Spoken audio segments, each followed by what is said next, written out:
nimankii buqaada ahaa markii Usmaan ay rabeen inay dilaan fadaa'ilka uu sheegtay bay kamid ahayd arrinkaasi warmaanaadi dilaysaan buu ku yiri nimankii buqaada ahaa Masar iyo Basra iyo iska soo urursaday ee doonaya Usmaan inay qudha kaga jaraan runtii wayna dileen markii dambe wuxuu warmaanaadi dilaysaan miyaanadi ogeyn buu laba gabdhood oo nabi uu dhalay in aniga la ii dhisay oo tani markay iga dhimatay tii labaad uu nabigu ii dhisay tii labaad markay iga dhimatay uu nabigu yiri ina saddexaad oo ina Muhammad haday noolaan lahayd Usmaanow waan ku guurin lahaa buu nabigu alayhi salaatu wasalaam awwaliin iyo aakhiriin waa ninka kaliya laba gabdhood oo nabi uu dhalay ay xaasul noqdeen baa la yiri taariikhda nin kale oo galay ma jiro caalamka ugu keligii buu taariikhda ku jira Usmaan ninkaas aan ahay wadi aniga maxay iga dilaysaan war miyaan adi garanayn buu waxaan ahay mujahhiz jaysh al-usra ciidankii cuslaa ee nabi maxamed uu hor socday 30 kun ahaa ninkii sahaydooda diyaariyay ciidanka xambaaray ee gaadiidkay raacayeen iyo sahayday ku baxayeen keenay baan imaad garanayn buu ku yiri war aniga miyaan adi garanayn buu ninkii bi'r mauna maalintii ansaar muhaajiriintu nabiga u yimaadeen ay yiraahdeen magaalada Madiina biyaheega waa la iibiyaa anaguna lacagan biyaha ku gadana ma haysano waxaan ahay ninkii nabi maxamed ku yiri ceelka bi'ru ruuma aniga keenaye nabi allow ceel jannada ku yaal hal igu ballan qaado ee ceelka ninkii lahaa intuu u tagay 30 kun diinaar intuu siiyay furaha ka soo qaaday nabiga u keenay ku yiri yaa rasuulullah ceelkaasi waa waqaf muslimiinta abba hadhaasada biyiisa waa kuwaas oo nabi maxamed uu yiri Usmaan ilaahay wuxuu ku diyaariyay ceel il jannada ku taala ilaahay ku ballan qaaday nabigu ku yiri yaa Usmaan baa nabigu ku yiri maalinka amal dambe oo wanaagsan oo saalix ah hadaanad qaban oo inta aad ku joojisid adigu inta ba janno ku gashay buu khalaas ninkaas aan ahay buu war waxaan ahay ninkii nabi maxamed uu yiri miyaanan ka xishoonayn ninka ay malaa'iktu ka xishooto wayana Usmaan nabiga alayhi salaatu wasalaam oo jilibkiisaasi uu muuqdo ayaa Abu Bakar u soo galay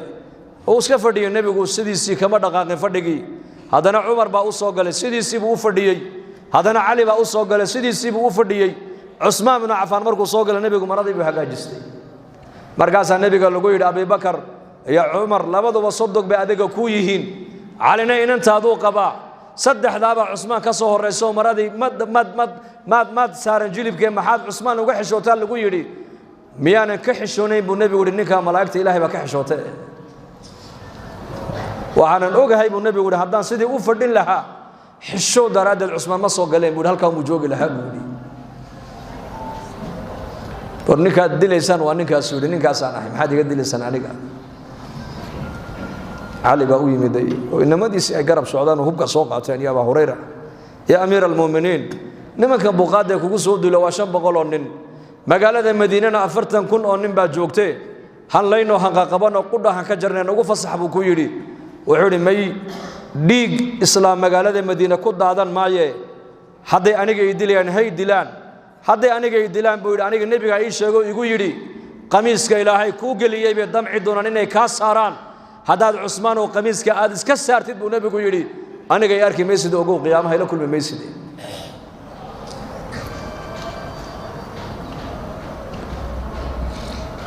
beertii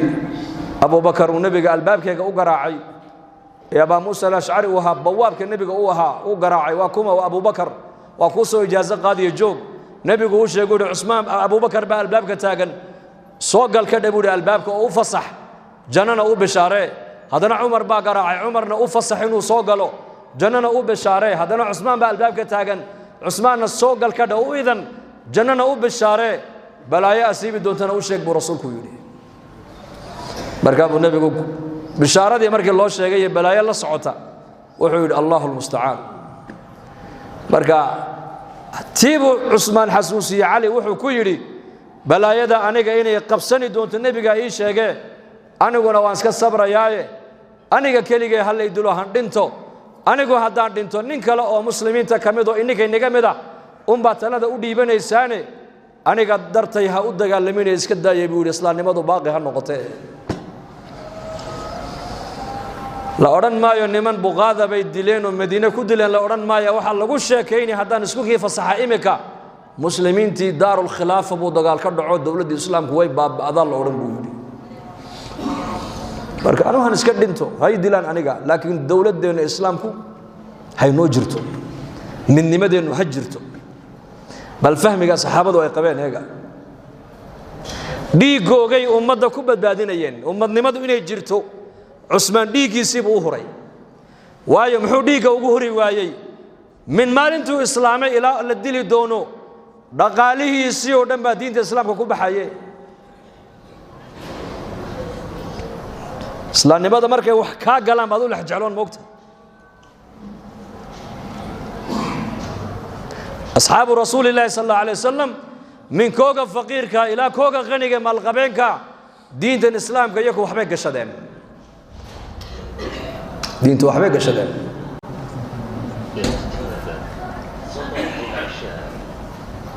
faqataluuhu deedna cusmaan sidaasay ku dileen raggay waliba uu soomanaa maalintii la dilaayay isagoo sooman bay dileen markaasaa raggii u yimidee ugu dambaysay u yimidee wuxuu ku yidhi xaq haddaan nigu leehood anigu amiirkiinni aan ahay aqaladiina fadhiisa seeftan iska dhiga buu yidhi ani hay difaacina waayo nabiyullaahi muxamed calayhi salaatu wasalaam iyo abi bakar iyo cumar baan ku manaamay waxay igu yidhaahdeen cuhmaanoo maanta annagaad nala afuri doontaa marka anigu waan socdaa buu yidhi ma joogay adduunkan meel fiicanna waan marayaa marka aniga dartay ha u dagaalamina buu yidhi aniga magacayga dhiig islaam ha ku daadanina halkiina jooga buu yidhi aqaladiina fadhiista markaad maqashaan cusmaan waa la dilayna inagu shuuraysto amiir muuminiinta u doorta buu yidhi taladu ninkay naga guya kuwan u noqon mayse dhiiggiisii buu ku badbaadinayaa dadnimada iyo dowladnimada islaamku inay jirto innagana zamankeenna wuxuu le diinta maxaa iga galay buu ka odhan diinta maxaa iga galay dee diinta waa run waxba kaama gelin caqli kaama gelin oo dhaqaale kaama gelin oo wakhti kaama gelin oo dhiig kaama gelin oo dheecaan kaama gelin laakiin qabiilka haddii la caayo waa damqan reerkaad ka dhalatay haddii la caayo oo la taabto dhiig kar baad yeelo dhiig wadnaha ku kici waayo reetolka maxaad ugu damqanaysaa qaaraankaad ku bixisaa iyaka islaamnimadase waxba kaama gelin iyaka islaamnimada waxbaa ka galay min maalinkuu islaamay cusmaan ilaa maalinkii la dili doono dhaqaalihiisoo dhan diintu ku bixinaye meesha xooggiisii dhaqaalihiisii caqligiisii uu ku baxay inuu naftiisa ku badbaadiyana diyaar buu yahay ani hay dilaan laakiin midnimadeennu ha jirto ani hay dilaan laakiin magaaladii madiinu dagaal ka dhacayaan la maqlin aniga hay lay dilo han ka taga adduunka laakiin islaamku is haysta han ka tago laan agtooda diintaa qiimo lahayd iyaka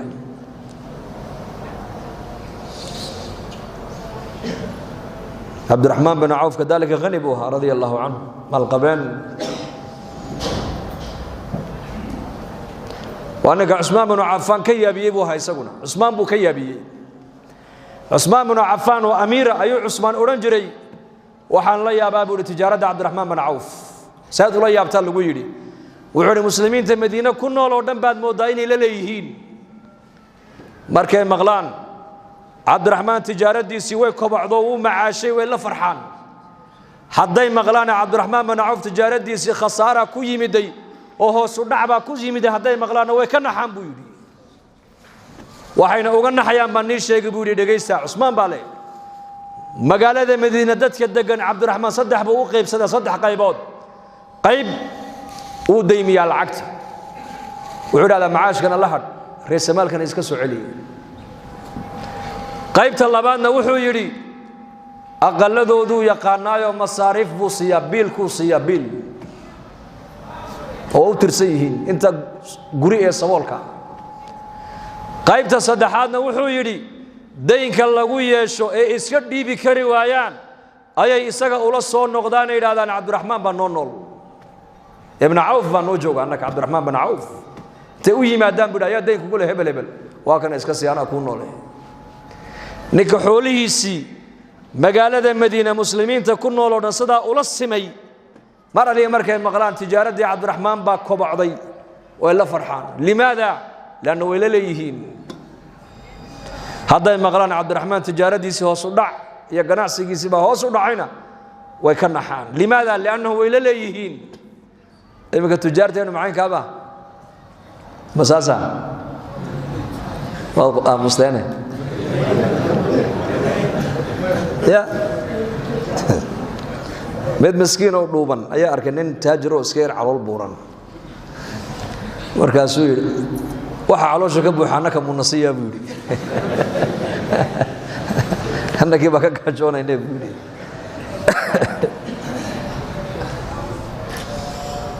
waxay asxaabtu ay hayaan waxay u fahmeen inay muslimiinta u hayaan inaguna waxaan u fahmnay waxaan haysta buu kuleeyay nin walba ana iska leh aragtada intee isku jirtaa markaa waxaan haysto ana iska leh waxaad adu haysatidna ana igu fiican yihiin iyaku waxay lahaayeen waxaad haysato adaa iska leh Allah ku barakeeyo waxaan anigu aan hayana walaal adaan ku hayaa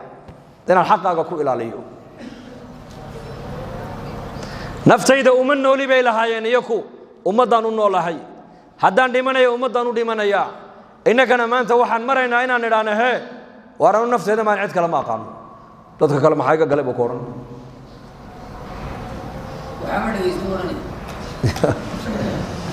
ku salli rasuul